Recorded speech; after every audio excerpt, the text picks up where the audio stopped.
seats.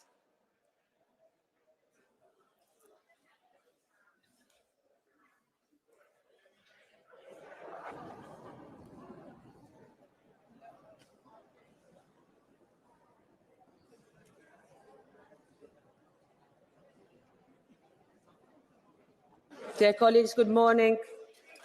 Can I ask you to take your seats, please?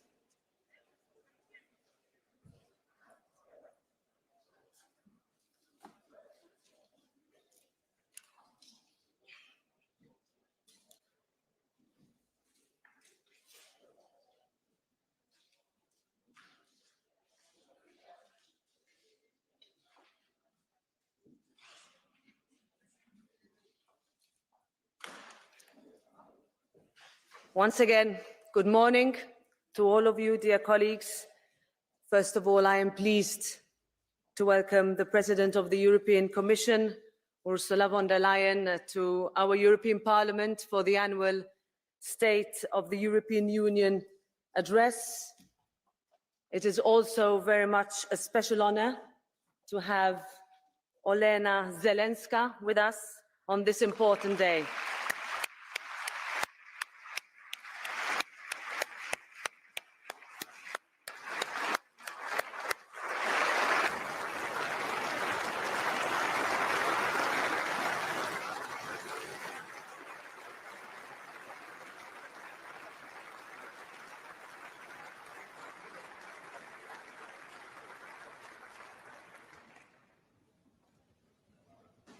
Dear Olena, we are with you and with the Ukrainian people. We are here today against an alarming backdrop of an illegal, unjustifiable invasion of sovereign Ukraine, high inflation, electricity and energy price rises, a climate catastrophe, increased food insecurity, and a fast emerging cost of living crisis.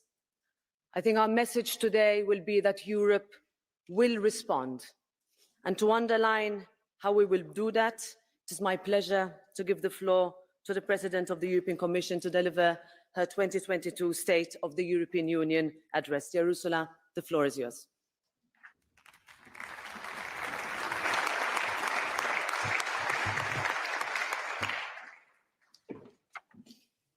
Thank you, Madam President, honourable members, my fellow Europeans.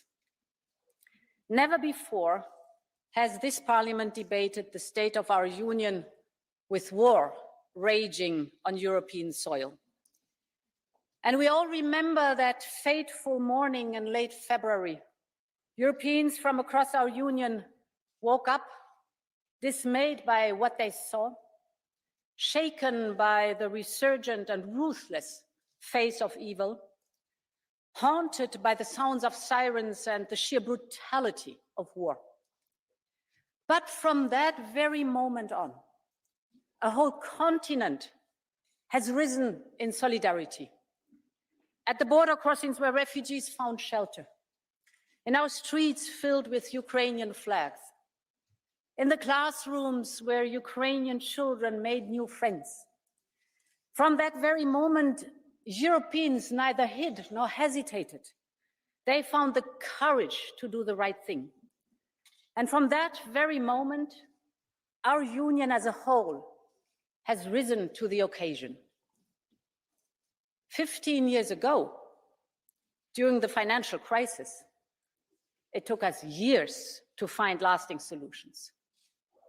A decade later, when the global pandemic hit, it took us only weeks. But this year, as soon as Russian troops crossed the border into Ukraine, our response was united, determined, and immediate. And I think we can be proud of that.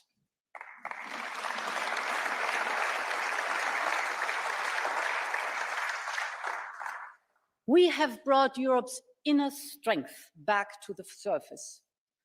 And we will need all this strength. The moments ahead of us will not be easy, be it for the families who are struggling to make ends meet, or businesses who are facing tough choices concerning their future. And let us be very clear, much is at stake. not just for Ukraine, but for all of Europe and the world at large. And we will be tested by those who want to exploit any kind of division between us. And this is not only a war unleashed by Russia against Ukraine. This is also a war on our energy. It's a war on our economy. It's a war on our values. It is a war on our future. It is about autocracy against democracy. And I stand here with the conviction that with the necessary courage and with the necessary solidarity, Putin will fail and Ukraine and Europe will prevail.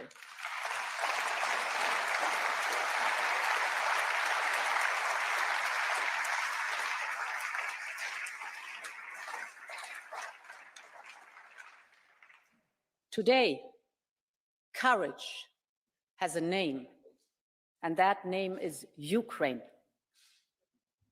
Courage has a face, and that face is the face of Ukrainian men and women who are standing up to the Russian aggression. I remember a moment in the early weeks of the invasion when the First Lady of Ukraine, Olena Zelenska, gathered the parents of Ukrainian children killed by the invader. Hundreds of families for whom the war will never end and for whom life will never go back to what it was before. We saw the First Lady leading a silent crowd of heartbroken mothers and fathers and hang small bells in the trees, one for every fallen child. And now these bells will ring forever in the wind. And forever, the innocent victims of this war will live in our memories. And yes, she's here with us today. My dear Olena Zelenska, it took immense courage to resist Putin's cruelty. But you found the courage, and a nation of heroes has risen. Today in Ukraine stands strong because an entire country has fought, street by street and house by house. And we are seeing in the last days the bravery of the Ukrainians is paying off. Ukraine stands strong because people like your husband, President Zelensky, have stayed in Kyiv to lead the resistance, together with you and your children. You have given courage to a whole nation.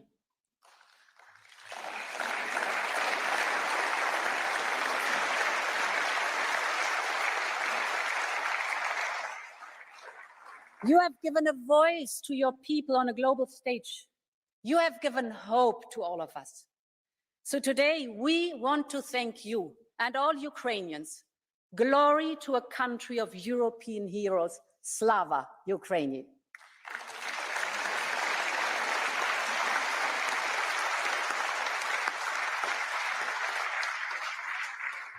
Europe's solidarity with Ukraine will remain unshakable. From day one on, Europe has stood at Ukraine's side with weapons, with funds, with hospitalities for refugees, and with the toughest sanctions the world has ever seen. Russia's financial sector is on life support. We have cut off 3/4 of Russia's banking sector from international markets. Nearly 1,000 international companies have left the country. The production of cars fell by 75% compared to last year. Aeroflot is grounding planes because there are no more spare parts. The Russian military is taking chips from dishwashers and refrigerators to fix their military hardware because there are no semiconductors anymore. Russia's industry is in tatters.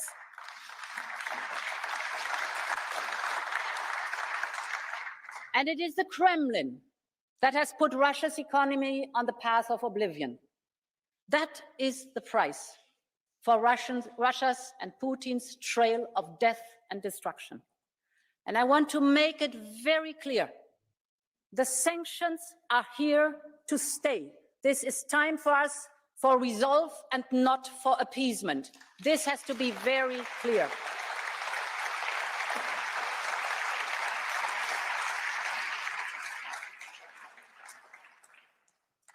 The same is true for our financial support for Ukraine.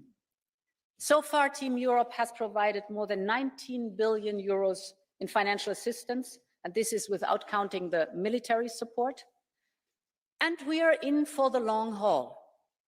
Ukraine's reconstruction will require massive resources. For instance, Russian strikes have damaged or destroyed more than 70 schools. 500,000 Ukrainian children have started their school year in the European Union, but many other Ukrainian children simply do not have a classroom to go to. And you told me yesterday, dear Olena, that every day when the parents are sending the children to school, they don't only give them the school bag, but also an emergency bag with water, with food, with Band-Aids, medical supply, with socks and an underwear to change. And just imagine you send in the morning your child to school, handbag to school, and you do not know whether you're going to be reunited in the afternoon after school. So, my dear Olena, I am announcing that we will work with you to support the rehabilitation of damaged Ukrainian schools. We will provide what you need. This is 100 million euros because the future of Ukraine begins in the schools and with the children.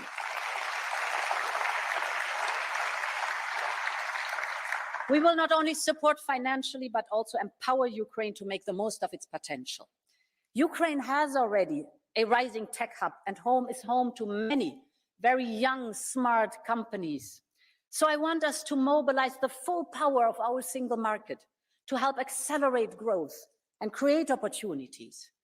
Please remember, in March, we connected successfully Ukraine to our electricity grid. It was planned for 2024. We did it in 2 weeks only.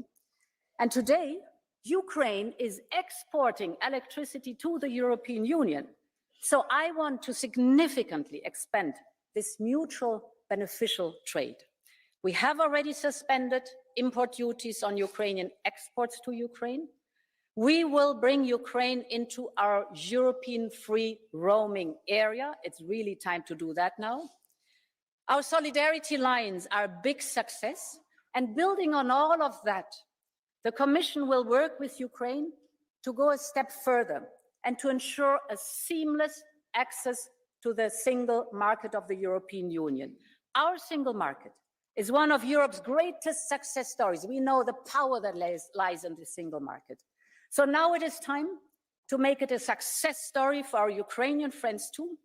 And this is why today I'm going to Kyiv to discuss all this with President Zelensky and to show him what the single market is as a potential for Ukraine's future too.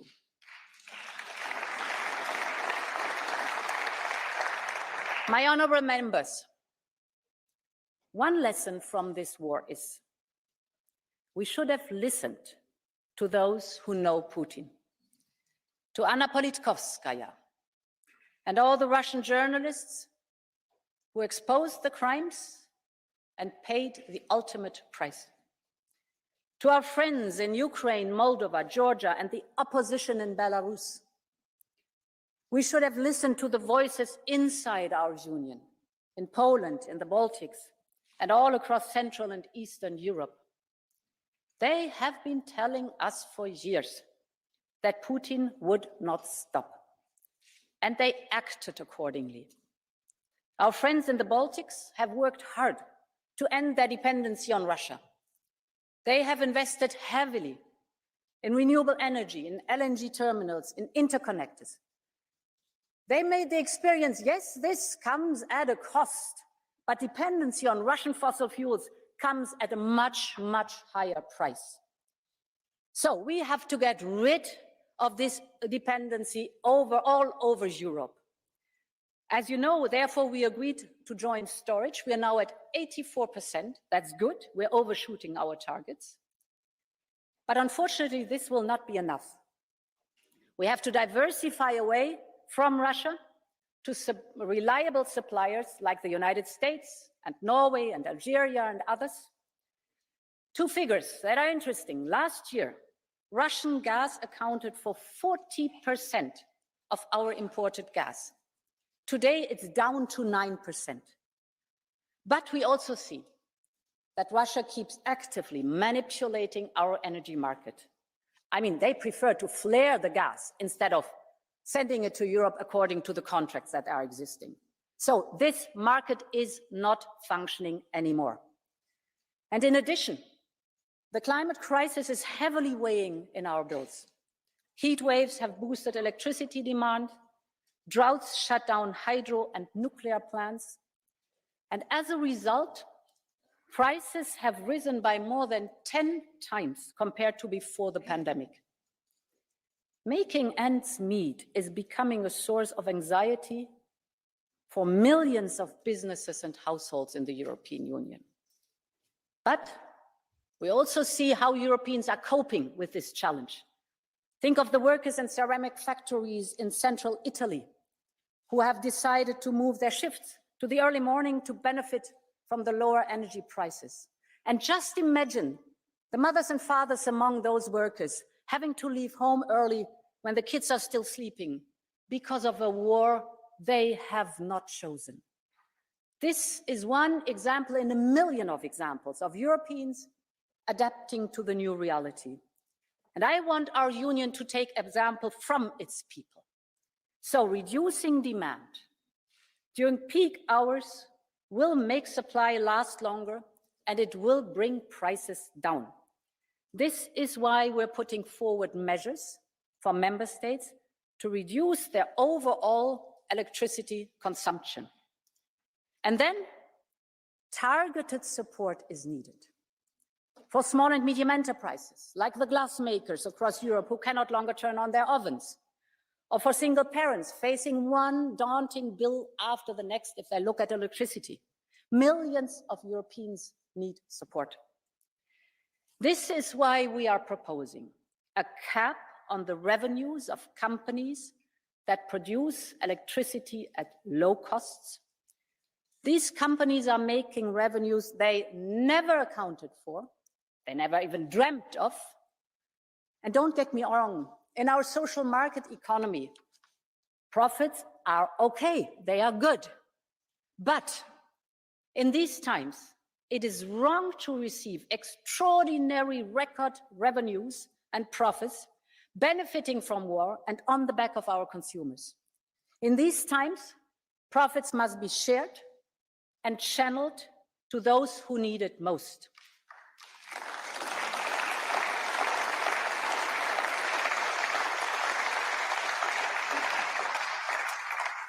And therefore, our proposal also includes the fossil fuel electricity producers who have to give a crisis contribution.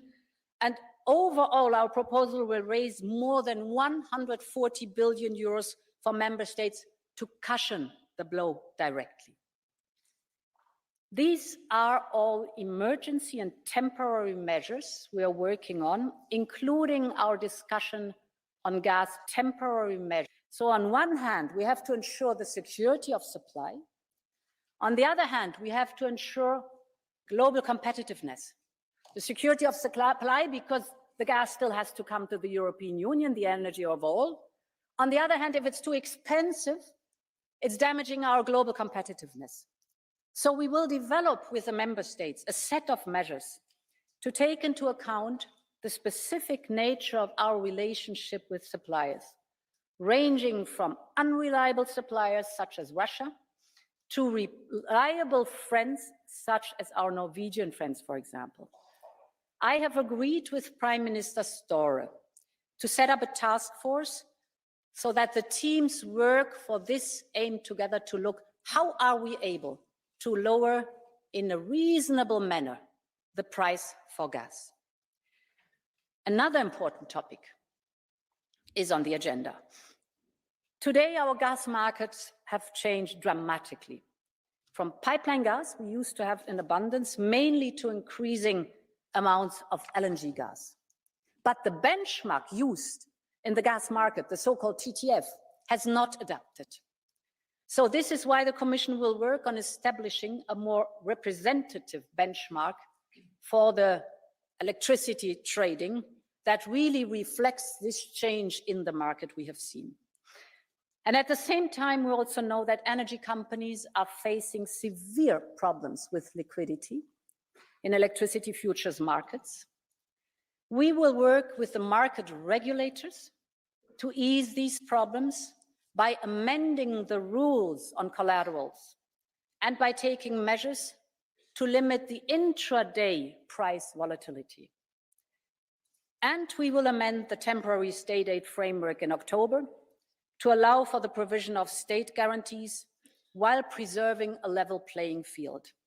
This is very complex. This is not at all trivial, but I must say these are only the first steps. But because as we deal with the immediate crisis, we must also look forward. And therefore, my diagnosis is the current electricity market design that is based on the principle of merit order is not fit for purpose anymore. It's not just for consumers anymore.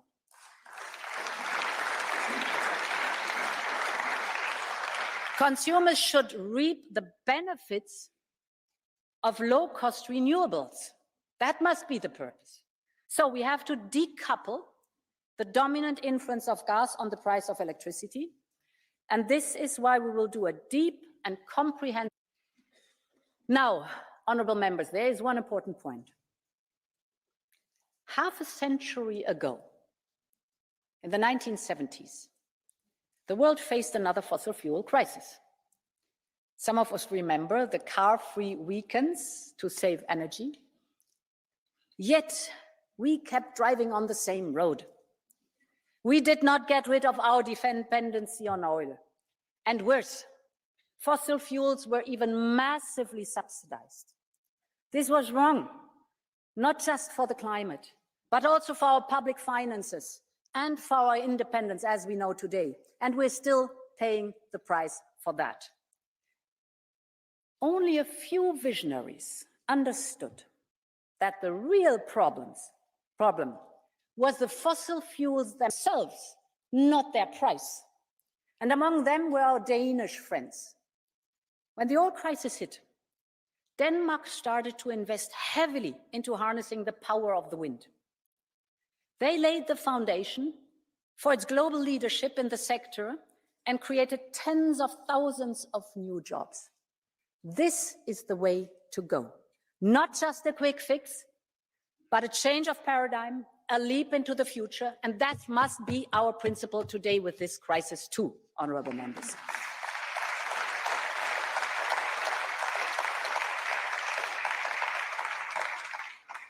Mesdames et messieurs les députés, la bonne nouvelle est que cette transformation nécessaire a commencé. Elle a lieu en mer du Nord et en mer Baltique, où nos États membres ont massivement investi dans l'éolienne en mer. Elle a lieu en Sicile, où la plus grande usine solaire d'Europe produira bientôt la toute dernière génération de panneaux solaires. Et elle a lieu dans le nord de l'Allemagne, où les trains régionaux roulent désormais à l'hydrogène vert. L'hydrogène peut changer la donne pour l'Europe. Nous devons passer du marché de niche au marché de masse pour l'hydrogène. Et avec Repower EU, nous avons doublé notre objectif. Nous voulons produire 10 millions de tonnes d'hydrogène renouvelable d'ici 2030. Pour y parvenir, nous devons créer un animateur de marché pour l'hydrogène afin de combler le déficit d'investissement et de mettre en relation l'offre et la demande future. C'est pourquoi je peux annoncer aujourd'hui que nous allons créer une nouvelle Banque européenne de l'hydrogène. Elle aidera à garantir l'achat d'hydrogène. notamment en utilisant les ressources du Fonds pour l'innovation.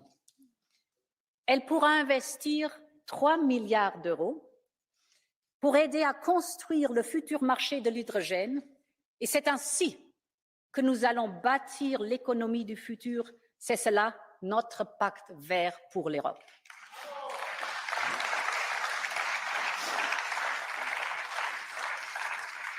Et nous avons tous vu au cours des derniers mois à quel point le pacte vert est important. L'été 2022 restera dans les mémoires. Nous avons tous vu les rivières asséchées, les forêts en feu, la chaleur extrême. Et la situation est bien plus grave que cela. Jusqu'à présent, les glaciers des Alpes ont servi de réserve d'urgence pour des rivières comme le Rhin et le Rhône. Mais comme les glaciers d'Europe fondent plus vite que jamais, les sécheresses futures seront beaucoup plus graves. Nous devons travailler sans relâche à l'adaptation climatique et faire de la nature notre premier allié. Et c'est pour ça que notre Union poussera pour un accord mondial ambitieux pour la nature lors de la conférence des Nations Unies sur la biodiversité qui se tiendra à Montréal cette année. Et nous ferons de même lors de la COP 27 à Sharm el-Sheikh. Mais à court terme, nous devons aussi être mieux équipés pour faire face au changement climatique. Aucun pays ne peut lutter seul contre les phénomènes météorologiques extrêmes et leurs forces destructrices. Cet été, nous avons envoyé des avions de la Grèce, de la Suède ou d'Italie pour combattre les incendies en France, en Allemagne. Mais comme ces événements deviennent plus fréquents et plus intenses, l'Europe aura besoin de plus de capacités. Et c'est pourquoi aujourd'hui j'annonce que nous allons doubler notre capacité de lutte contre les incendies au cours de l'année prochaine. L'Union européenne achètera 10 avions amphibies légers et 3 hélicoptères supplémentaires pour compléter notre flotte. Voilà la solidarité européenne en action.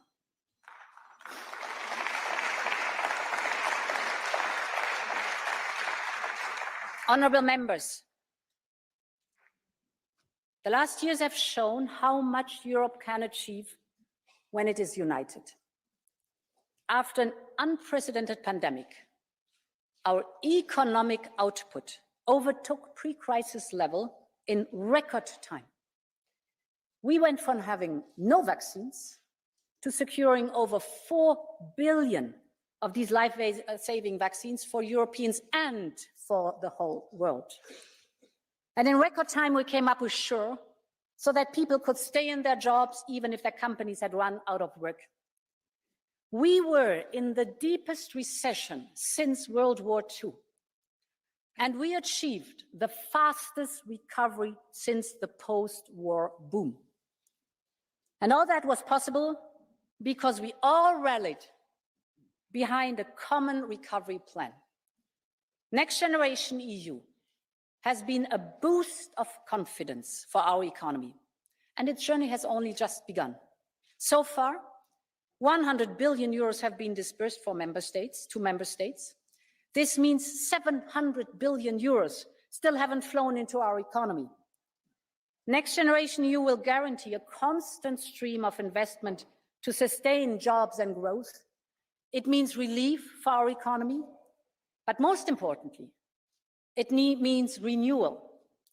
It is financing new wind turbines and solar parks, high-speed train and energy-saving renovations.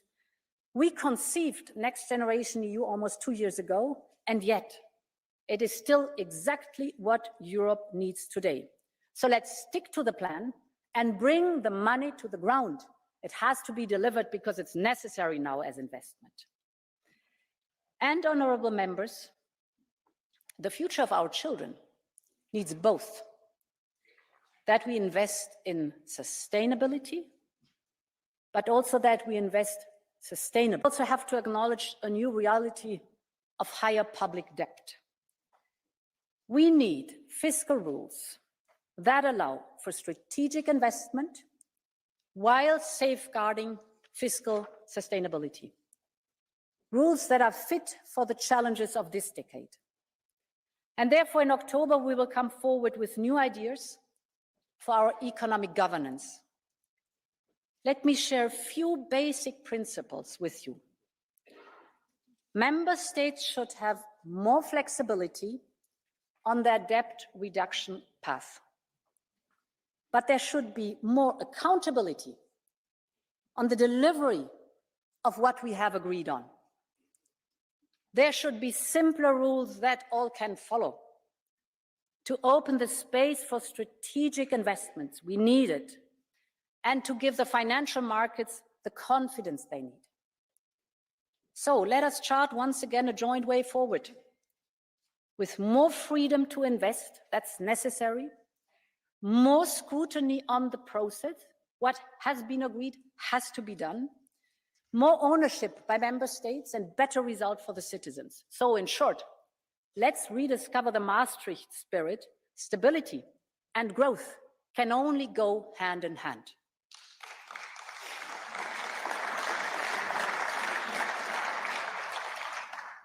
Because, honorable members, as we embark on this transition in our economy, we must rely on the enduring values of the social market economy.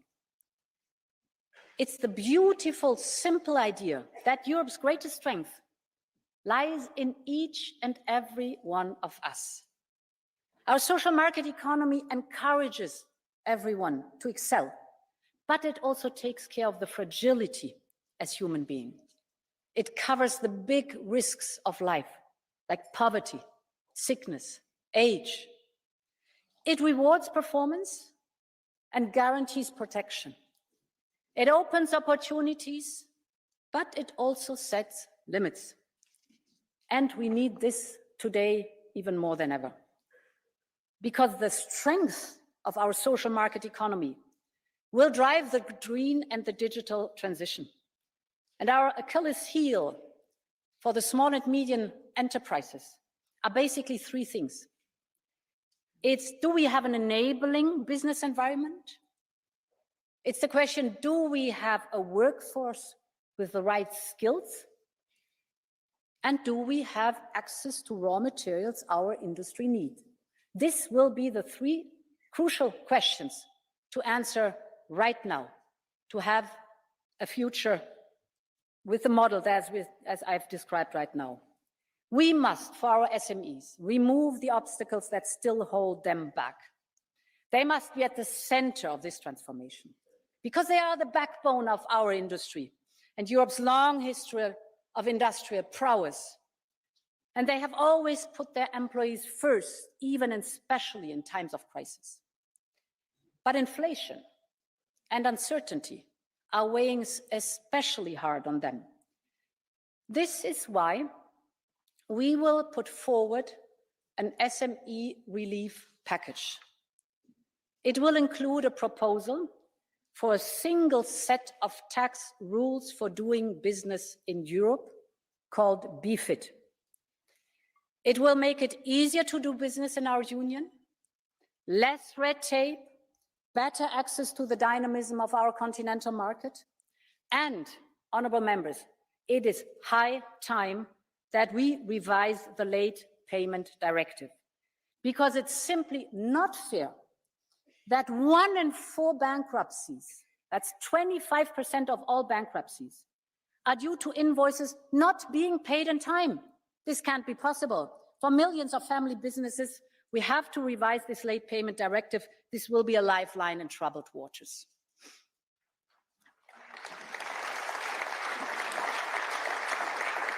Meine sehr geehrten Damen und Herren Abgeordnete, das zweite Thema ist das große Thema Mangel an Personal.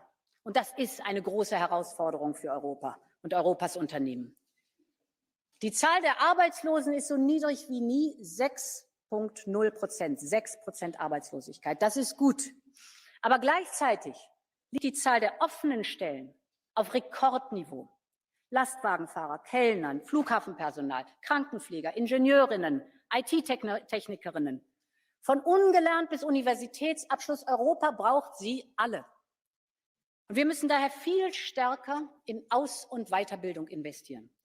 Dazu wollen wir eng mit den Unternehmen zusammenarbeiten, denn sie wissen am besten, welche Fachkräfte sie heute brauchen, aber auch welche Fachkräfte sie morgen brauchen.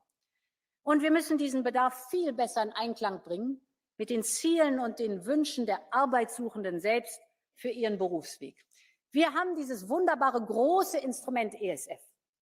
Aber wir brauchen auf der anderen Seite auch eine Struktur, dass diese Gelder wirklich effektiv eingesetzt werden können. Und ein zweites ist auch wichtig. Wir müssen gezielter Fachkräfte aus dem Ausland anwerben, die hier Unternehmen und Europas Wachstum stärken.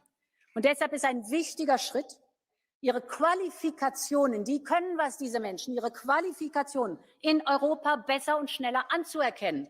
Das ist die Möglichkeit, Europa attraktiver zu machen für alle, die etwas können und die sich einbringen wollen.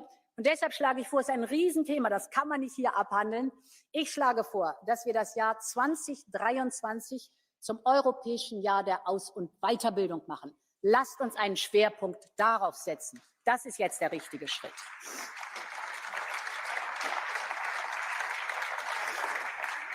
Und meine Damen und Herren Abgeordnete, der dritte Punkt, der so wichtig ist für unsere kleinen und mittleren Unternehmen und unsere Industrie in Europa.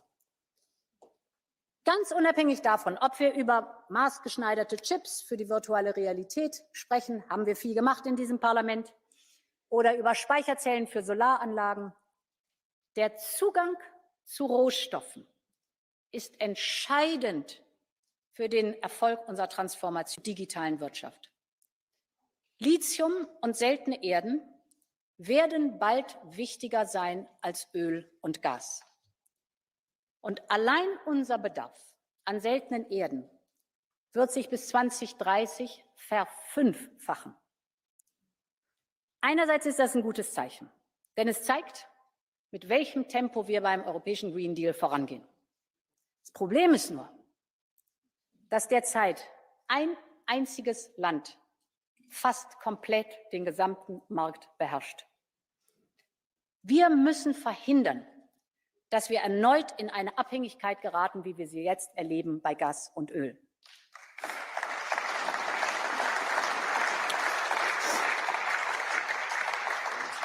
Dazu müssen viele Schritte getan werden. Aber an diesem Punkt kommt auch unsere Handelspolitik ins Spiel. Wir brauchen neue Partnerschaften. Denn geografisch gibt es diese Rohmaterialien nicht nur an einem Platz an der Erde.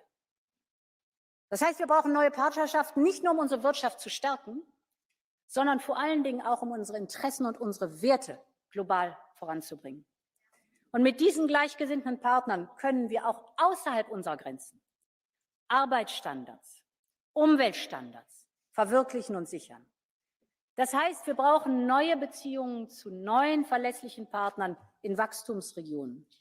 Ich werde daher die Abkommen mit Chile, Mexiko und Neuseeland zur Ratifizierung vorlegen, und wir treiben die Verhandlungen mit Partnern wie Australien und Indien voran. Wir müssen aus den Fehlern der Vergangenheit lernen.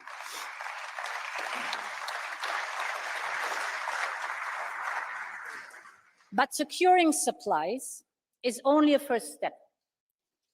The processing of these metals is just as critical. And today, China controls the global processing industry. Almost 90% of rare earth and 60% of lithium are processed in China.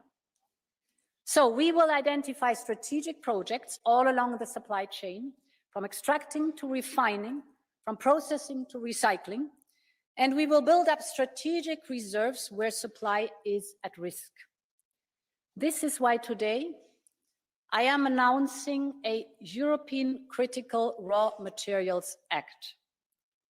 We know that this approach can work because, remember, 5 years ago, Europe launched the Batteries Alliance. And soon, 2/3 of the batteries we need, we will produce here in Europe. That's a big success story. Last year, I announced the European Chips Act. And the first chips gigafactory will break ground in the coming months. So we now need to replicate this success for raw materials.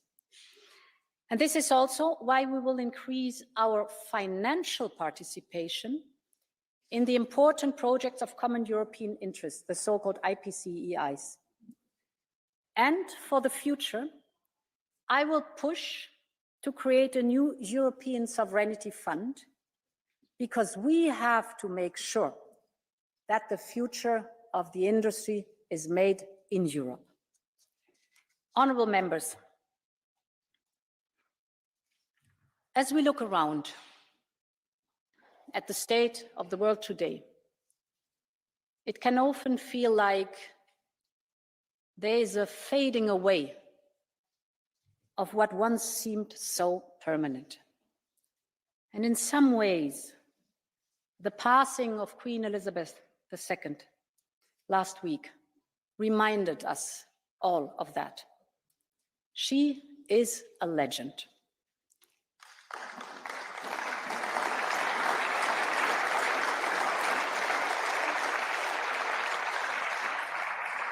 She was a constant throughout the turbulent and transforming events in the last 70 years, stoic and steadfast in her service, but more than anything, she always found the right words for every moment in time.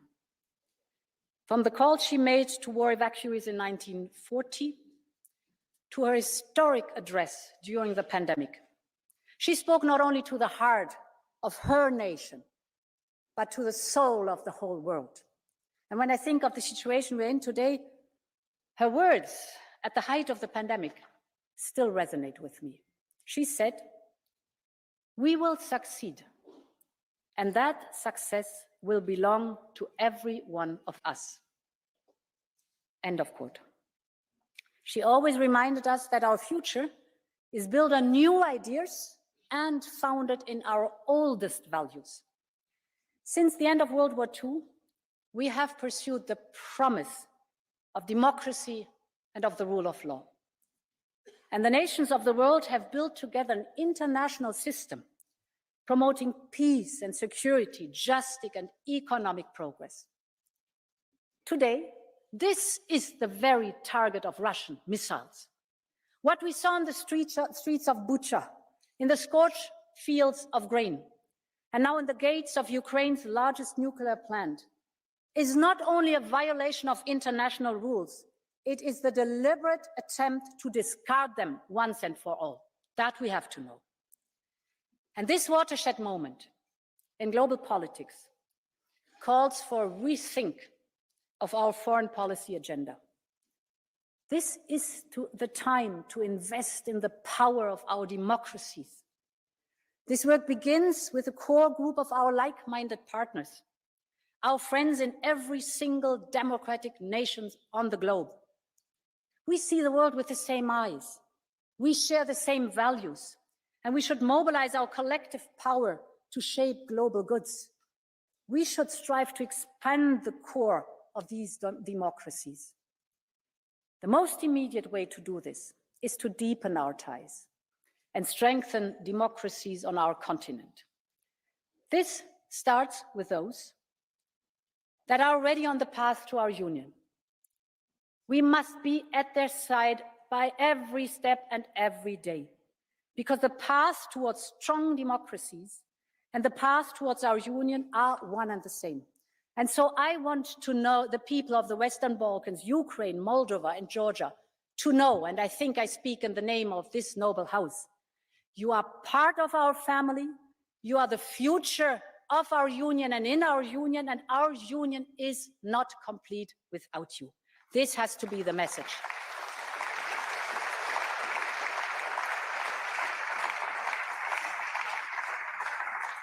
And we have seen that there is a need to reach out to other countries of Europe beyond the accession process. This is why I support the call for European political community, and we will set out our ideas to the European Council. But our future also depends on our ability to engage beyond the core of our democratic partners. Countries near and far share an interest in working with near and far, such as climate change and digitalization. And this is the main idea behind Global Gateway, the investment plan I announced last year right at this place. It is already delivering on the ground. Together with our African partners, we're building 2 factories in Rwanda and Senegal to manufacture mRNA vaccines. So they will be made in Africa, for Africa, with world-class technology. And we are now replicating this approach across Latin America as a part of a larger engagement strategy that has to pick up now urgently. So we will team up with our friends in the United States and our friends in the G7 partners to make this happen. In this spirit, President Biden and I will convene a leaders' meeting to review and announce implementation projects for this investment. Honorable members, this is part of our work of strengthening our democracies. But we should not lose sight of the way foreign autocrats are targeting our own countries. Foreign entities are funding institutions and institutes that undermine our values. The disinformation is spreading from the internet into the halls of our universities. Earlier this year, the University of Amsterdam shut down an allegedly independent research center, which was actually funded by Chinese entities. And this center was publishing so-called research on human rights, dismissing the evidence of forced labor camps for Uyghurs as rumors. These lies are toxic for our democracies. And think about this. We introduced legislation to screen foreign direct investment in our companies for security reasons. That's correct, that's good that we did it. But if we do that for our economy, shouldn't we do the same for our values? We need to better shield ourselves from malign interference.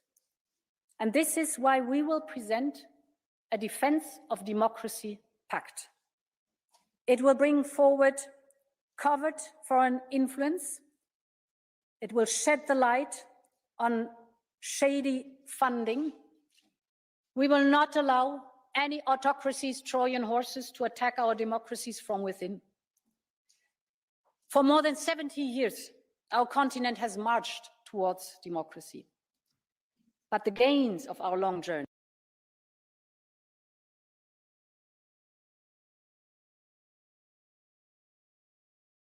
are not assured. And many of us have taken democracy for granted for too long.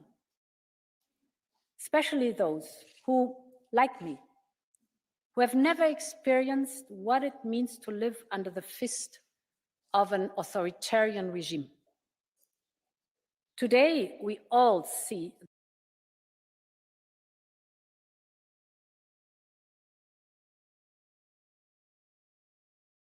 that we must fight for our democracies.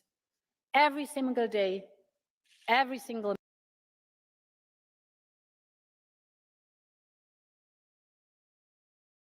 minute. We must protect them both from the external threats they face, but also from the vice that corrode them from within.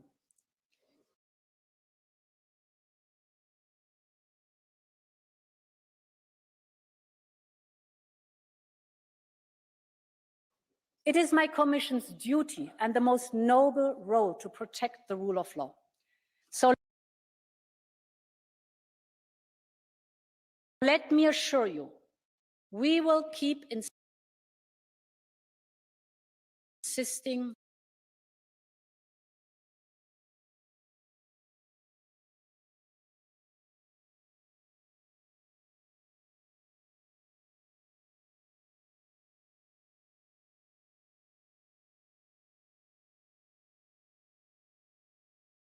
on judicial independence. And we will make sure that we protect our budget through the conditionality mechanism.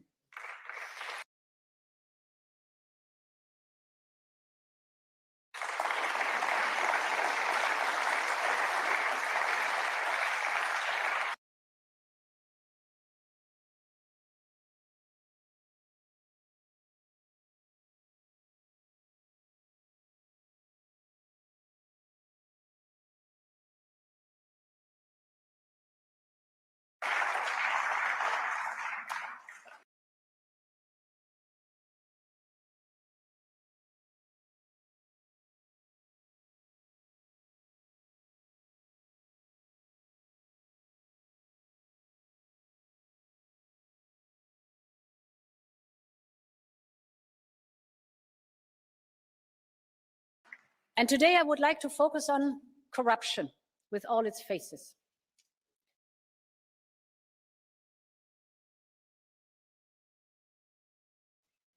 The face of foreign agents trying to influence our political system. The face of shady companies or foundations abusing public money.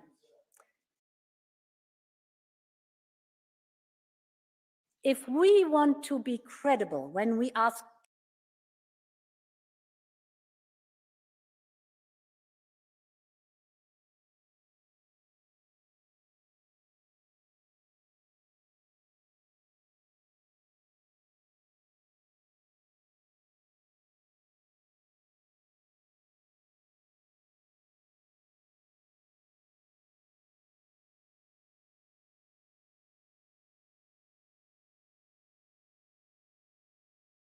candidate countries to strengthen their democracies, we must also eradicate corruption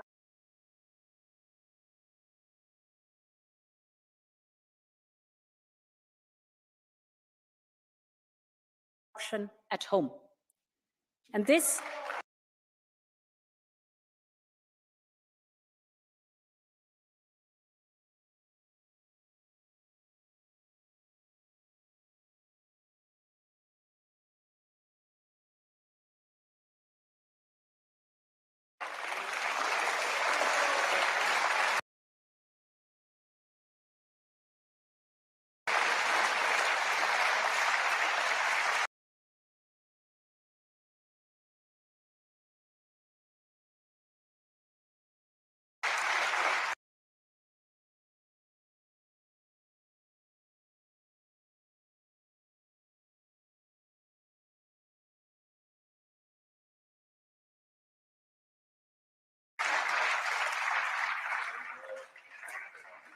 And this is why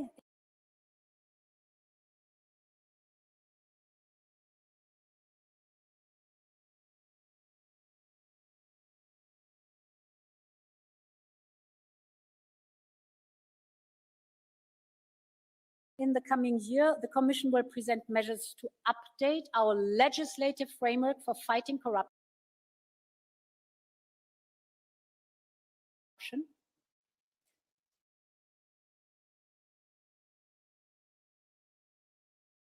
We will raise standards on offenses such as illicit enrichment, trafficking in influence, abuse of power, beyond the more classic offenses such as bribery.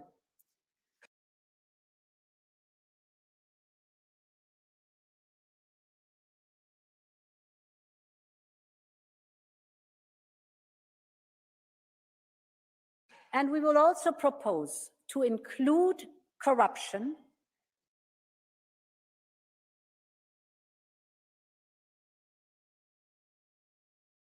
in our human rights sanctions regime, our new tool to protect our values abroad.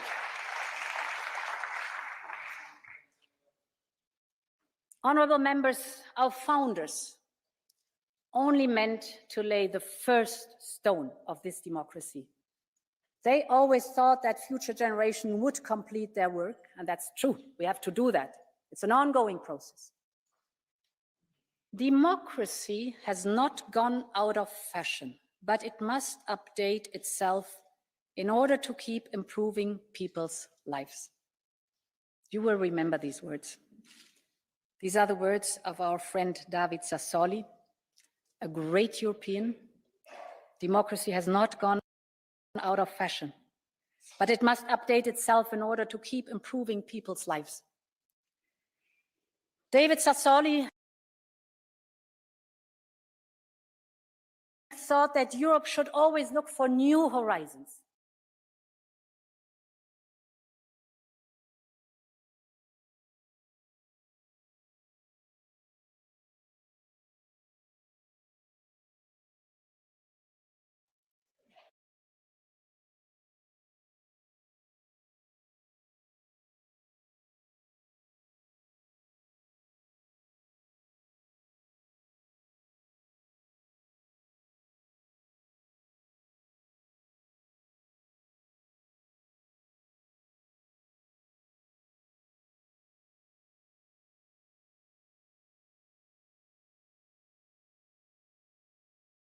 and through the adversity of these times, we have started to see what our new horizon might be. A braver union, closer to its people in times of need, bolder in responding to historic challenges and the daily concerns of our European, and to walk at their side when they deal with the big trials of life.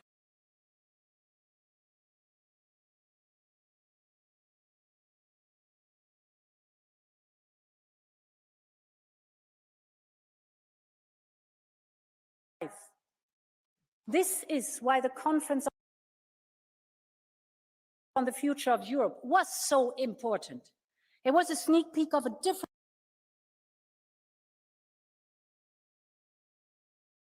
kind of citizens' engagement, well beyond election day. And after Europe listened to its citizens' voice, we now need to deliver.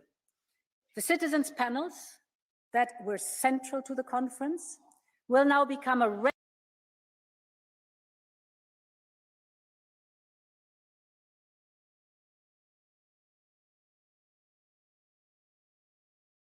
regular feature of our democratic life.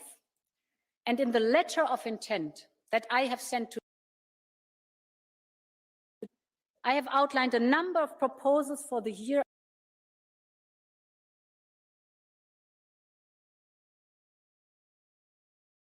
ahead that stem from the conference on the future. They include, for example, a new initiative